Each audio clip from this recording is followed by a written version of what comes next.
Hi lovelies, and welcome back to another TikTok video. If you are new here, my name is Belinda Stranad and here is Belly's Tech Gist. Don't forget to please subscribe to this channel, turn on notification so that anytime I upload videos, you'll be the first person to be notified. And to my returning subscribers, thank you so much for all the love and support. To those people that share my videos, leave commentaries, you guys are the real MVP. Thank you so much for all the love and support. And if you're coming from Belinda Stranad and you're here, oh my goodness, you are the real family. Thank you so much for all the love and support. All right, lovelies, let's get into the video. So guys, I came across this video on my For You page on TikTok about this post affirmative action and all the saga that's, is being involved in, and I stumbled across this where they say that Asian Americans are actually more intelligent than black people. Like, this actually got me thinking, and I went further to see if there are other people that believe in this article, and I was able to put some stitches together, guys. I'm just gonna roll it as well as my own stitch by the end of this video. Do not forget that this channel does not support any form of bullying, harassment, or whatsoever. We are just here for educational purposes, guys. So guys, wanna just leave your thoughts in the comment section, share this video, subscribe, and let's get into it. Asians often need to score higher in their SATs than other racial groups to get into the same universities. This table shows the average SAT score by race for admitted Harvard students from 1995 to 2013. Asians score around 760, while African Americans score around 710. The numbers are close, but the disparity is consistent. Can we stop the Asian hate? First of all, no racial group is a monolith. There are Asians who study hard, there are Asians who don't. There are black people who study hard, and there are black people who don't. And second of all, can we take a step back and recognize how ridiculous it is to compare racial groups in a country that have completely different backgrounds and histories? But in the US, among high selectivity immigrants, African immigrants actually have a higher education level than East Asian immigrants, and in particular Nigerian immigrants have a higher education level than Chinese and South Korean immigrants. So it has nothing to do with Asian or black. But do you know why we started comparing Asians and black people in the United States? It's because in the 1950s and 60s, when the United States was engaging in military actions in Korea, Vietnam, Cambodia, and Laos, bringing democracy to Asia and fighting against communism, as the civil rights movement gained in momentum and attention, people around the world started wondering, with all of the racism and injustice in the United States, who are Americans to go to any other country and tell them how to be?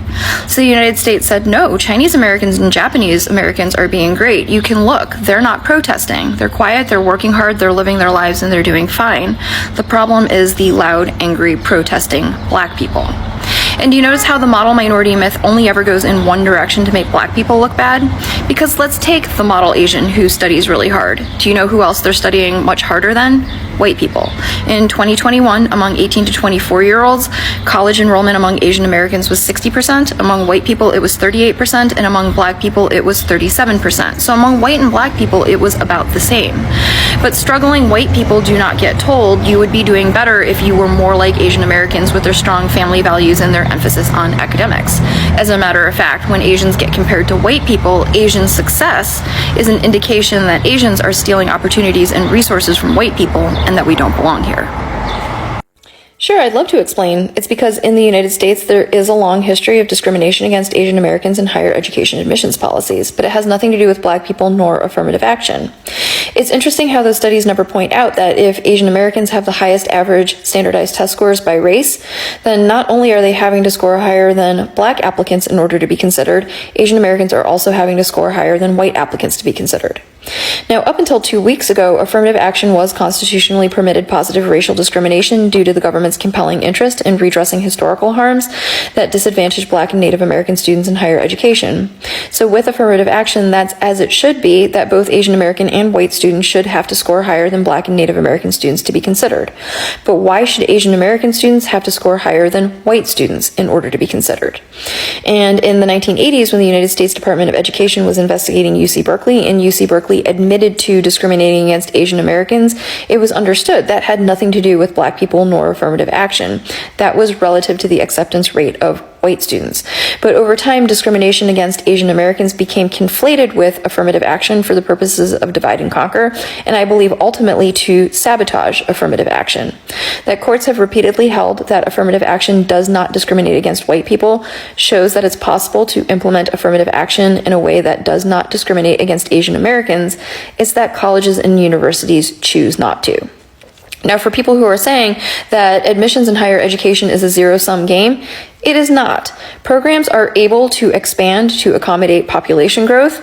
We're able to expand to accommodate more women attending higher education, and can definitely expand to accommodate equitable racial representation. Again, it's that colleges and universities choose not to.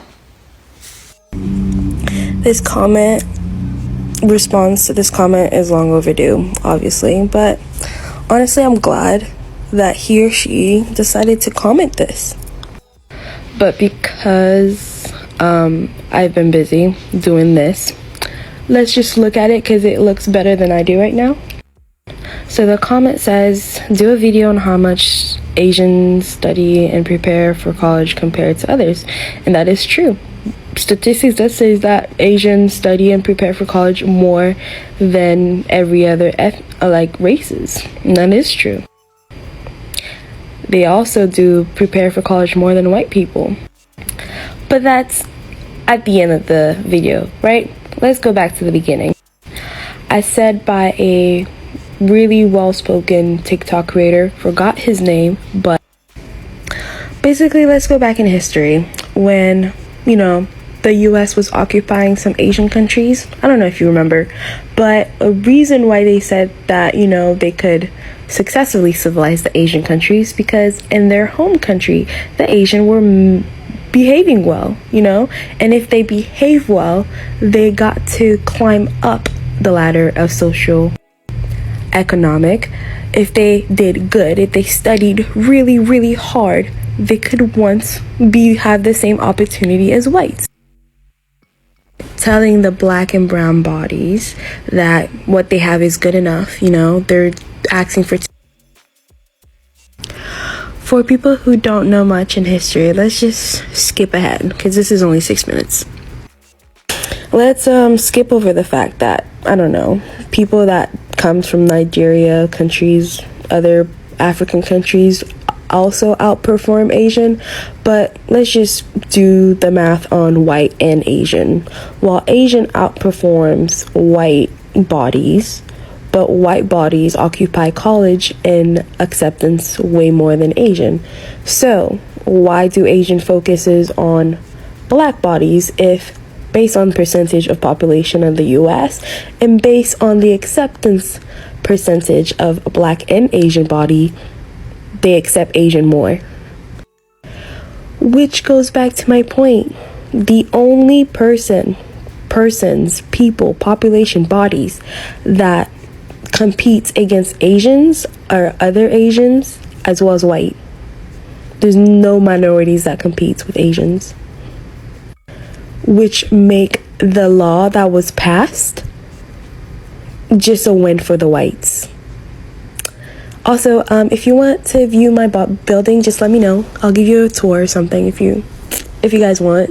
To the racist, anti-affirmative action Asians who complain that their spots at top colleges are being taken away by the incompetent and undeserving Black and Latino students, please do better. Because if you want to talk about anti-Asian discrimination, then yeah, let's talk about things like the bamboo ceiling or how white legacy students are admitted at staggering rates despite most of them being unqualified. But to blame your rejection on Black and Latino students because you can't comprehend that they too can be smart and successful is not only rooted in racism, but is also just plain inaccurate, because historically, the implementation of colorblind policies has only actually ever disadvantaged Asian Americans and has widely benefited white people. And it's honestly sad that you Asian Americans can't see that you're just being used as a pawn by white conservatives to drive a wedge in between Asians and other people of color.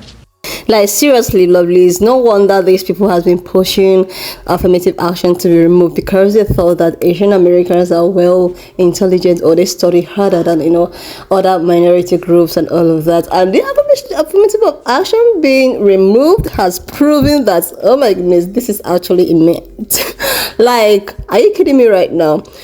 Before affirmative action was removed, Asian Americans and other people have been clamoring like they need to remove this, and without knowing that the people that actually benefited from affirmative action was actually the white women and some legacy students. When I mean legacy students, are those students that their forefathers, fathers and father actually, attended these Ivy schools, and because of this, they have automatically gained admission to these schools. And Also, if you are intelligent, you can actually get to these schools as well. But that doesn't mean that Asian Americans are the people that is more intelligent, and because of their intelligence, affirmative action like gives room for people that they feel that is not intelligent to get into these schools, and the people that they feel that is not intelligent to get into the school, you should use your tongue to count your teeth to know these people that they're referring as not intelligent and are not capable or are not supposed to be in these Ivy schools, but because of affirmative action,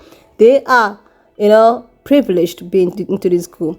And because of this, affirmative action was like, okay, we need to remove it, and with the help of some Asian people and white supremacists, and with all of this, it was removed. And post affirmative action, now this is when the reality hit everyone, and everyone is now realizing that affirmative action has nothing to do with race. White supremacists actually use Asian Americans to remove affirmative action, and the rate at which admission, like the percentage that have been admitted in all these schools, has been reduced drastically compared to when affirmative action is. And this is making a lot of Asian parents to run kata and all of that. And I don't know what they're going to do now. Are they going to call for the coming back of affirmative action, or are they going to what are they going to do right now? So they just watch out and see what is going to happen to the post-affirmative action. The good thing about all this whole thing is that a lot of Asian Americans understood the assignment. They understand what is actually going on. They understand that the black people is actually not the problem. The problem is white supremacy. It is not the black people. And a lot of them does not understand all of these things, all the tricks that have been used here. Trying to compare black people to Asian American in terms of studies and who is intelligent and who is not is just something that is just absurd. Like, there are a lot of intelligent and non-intelligent people in all society, in all races and all of that. So there is no point trying to compare the both. There's no point, and I'm so impressed with a lot of them trying to give reasons why you shouldn't, and why this affirmative action was actually not the problem from the onset, that they were just used to make white people to admit more of this to the Ivy schools and all of that. So guys, why not just leave me your own thought in the comment section of what you think of this video, and do not forget that this channel does not support any form of bullying, harassment, or whatsoever. We are just here for educational purposes, guys. So please, why not share this video, subscribe if you've not done that already, and I will see you lovelies when I upload my next video.